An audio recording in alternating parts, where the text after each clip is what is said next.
Hello, Living Skills Online.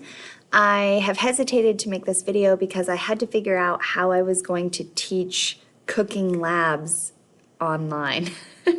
I have lots of demo videos. However, that usually is something that I can then watch you step by step, kind of repeat or mimic here in the cooking lab. So I can't do that when you're at home. Here's what I've decided. I'm going to give you 3 recipes that I'm going to say you have to make 3 recipes from our cookbook. And I've already posted that on your course. Let me show you. So right here, I'm glad that one of the students told me that you couldn't see it because that's frustrating. Sorry about that. So Living Skills Cookbook. This is what we usually make when you're here with me. All right. I usually, for the smoothie lab, one group does, or each group does a different smoothie. And we are doing that here for hybrid students. So we start with potato wedges. We do potato wedges and smoothies together.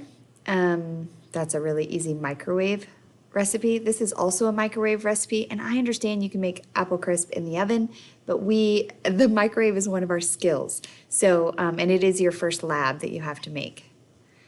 Then I said we have smoothies, different versions, and then vegetable chicken stir fry is another one we're going to make here in class. It is quick and healthy and easy and delicious. Like, I didn't think I liked yellow squash until I had it in vegetable chicken stir fry, and I love it. 7-layer fiesta dip does not take any heat unless you would like to make it an 8-layer fiesta dip, and you can add shredded chicken or ground beef to the bottom layer. That would be just fine if you'd like to make that adjustment.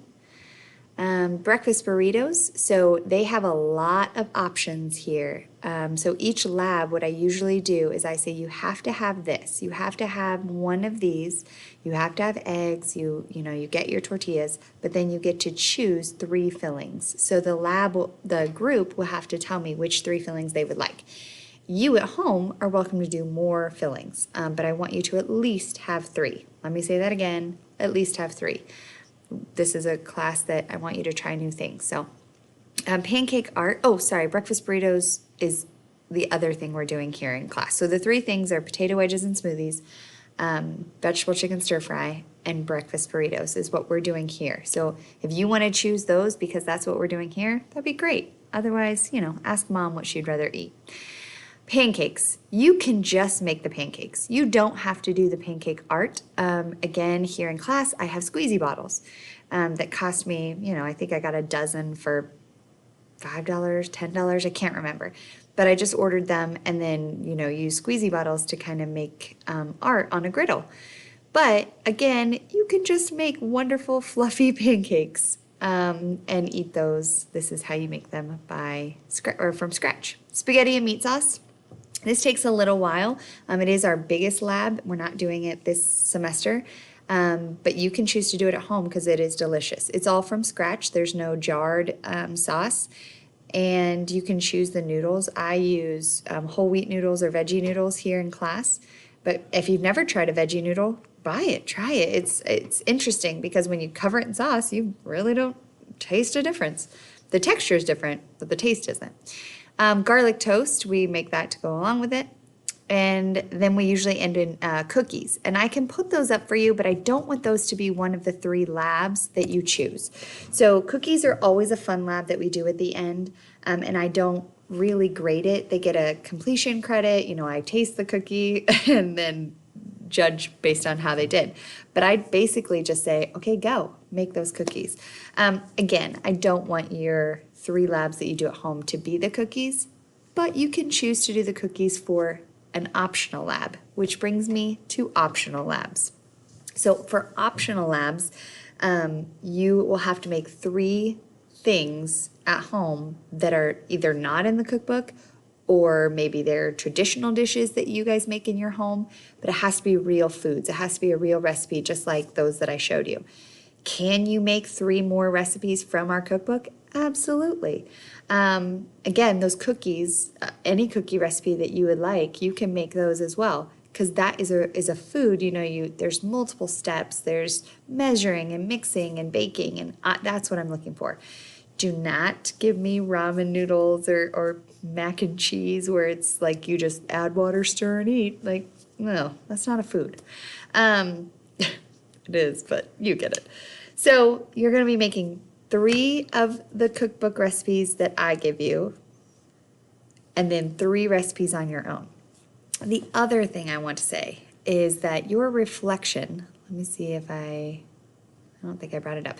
Your reflection, I'll go back to here, that you have to complete when you make these recipes. This one's an optional one, by the way. I just put it up there because so many of you were like, I'm already cooking at home. Can I use this? You will need to take a whole bunch of pictures. So this is my equipment all laid out. Beautiful. Okay, this is my measurements already done, but no cooking done. Then I want to see a couple of different steps. So this is my pouring method. I've built a well here with my dry ingredients, and I'm pouring in my liquid ingredients, and now I'm, rolling it out.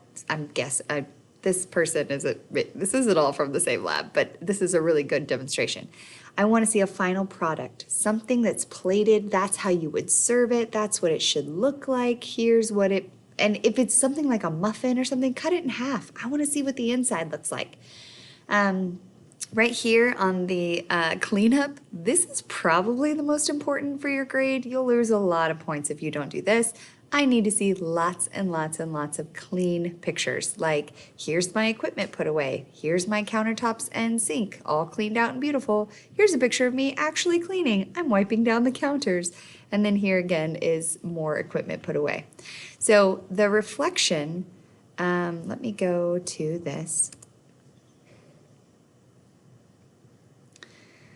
So you have to do the recipe that you used, whether it be from our cookbook. And if you have one that you found online, just copy and paste it here. Or copy and paste the link, that's fine too. But if it's from an actual book or like a family recipe, I'm gonna need it written out. You can take a picture of it and put that in there, but I need to see the steps so I know what I'm looking for as far as what you should have been doing.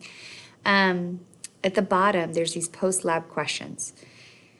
This one right here, because you guys at home are having a lot of choice, I need you to try to connect it as much as possible. So the first lab that I need from you is a microwave lab. I need you to use the microwave when you choose this lab. You can choose one of my recipes, or you can choose a different microwave lab or a recipe that you found online, or mom makes this in the microwave, whatever. It's got to connect to our current unit of study. Next week is the microwave. Then we'll talk about vegetables and fruits, and that will be our current unit. So you can choose your own that uses ample fruits and vegetables.